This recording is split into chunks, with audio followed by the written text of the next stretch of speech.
So I got these watercolor cards for my birthday from one of my sweet friends, Lori, and they come with envelopes.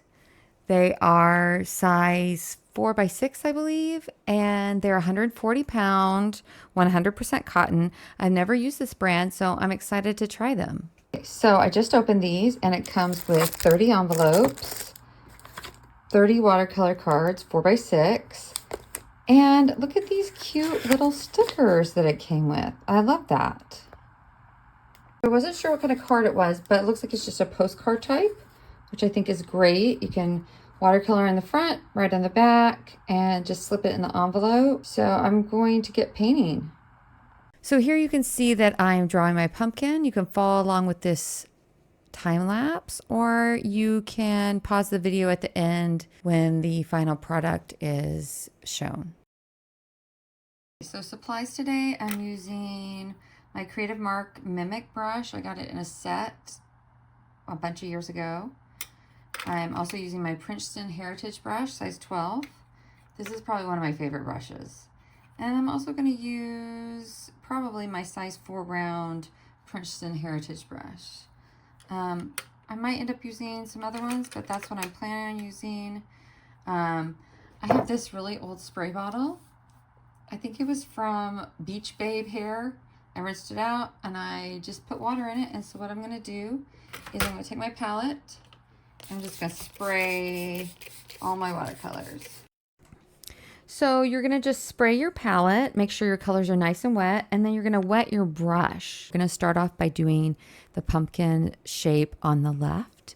I used cadmium orange and yellow ochre and mixed those. Those are both Winsor and Newton colors, but use whatever you have in your palette. Then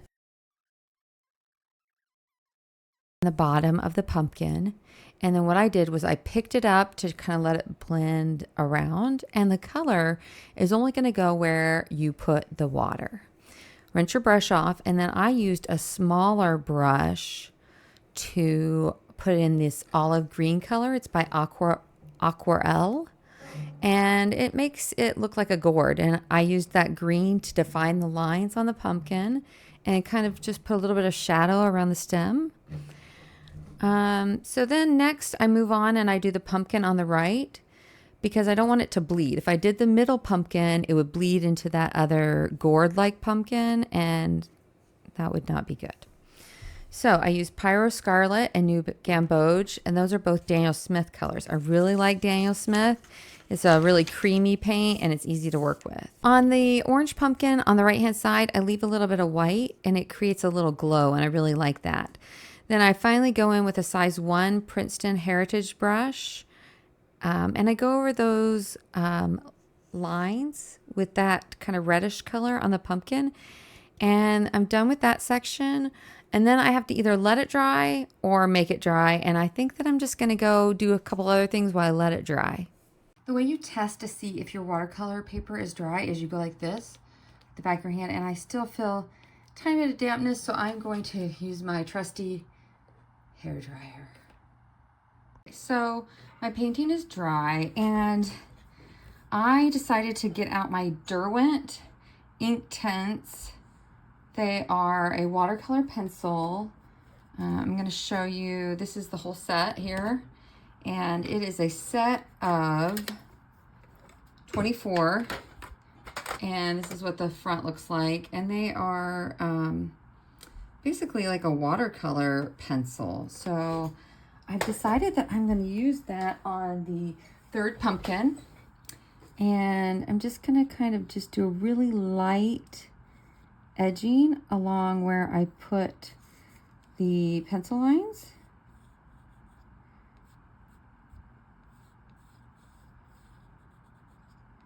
And then I'm going to come in with water and spread that around a little bit. I think that I'm going to put it over this because I really want this to overlap. I don't know how that's going to look, but we'll see. And the other place I'm going to use this blue pencil, I love those. I love these like kind of bluish green pumpkins that are popular now. We didn't have anything like that when I was a kid, but I think they're super cool. And what I'm doing is I'm putting a little bit of this bluish pencil around the bottom of this orange pumpkin because I think it will make a great shadow color because blue is kind of opposite of orange on the color wheel. So I use a small brush and wet where I put the watercolor pencil. I blend it in, and then on the flat Cinderella pumpkin, I used more water and activate the watercolor pencil. I used Lukas Cerulean Blue and Winsor and Newton Prussian Blue on the bottom of the pumpkin. And I put some water, and then I pick it up and let it spread out. And it's really fun to see where the color spreads, and I think that's the fun of watercolor. So then I use a little bit of blue on the orange pumpkin to create a darker area over there. And then I use that same blue to add some shadows. It can be scary, but don't be afraid to ruin it. It's just paper. And then I use some Payne's Gray to darken that shadow. And Payne's Gray is kind of like a really dark bluish gray. Okay, so in this video, I am showing you how to figure out what color to use for a shadow. So I just use a scrap of watercolor paper and I put the original color on it. And then I use the color guide and I could either pick out a blue, green, or a violet. And I decided to try violet and I really don't love it. So I use blue instead. And, you know, it's good to use the same colors throughout the painting and not use too many colors in a painting. It just keeps color harmony. And then I use the watercolor pencil on the top and bottom and use a smaller brush with water to disperse the color. And then I use a yellow green color and put dots of color on the yellow pumpkin so it looks kind of like a gourd. Then I use a burnt umber by M. Graham and Lukas Cerulean Blue to get a gray brown for the stem. And I just do all three stems.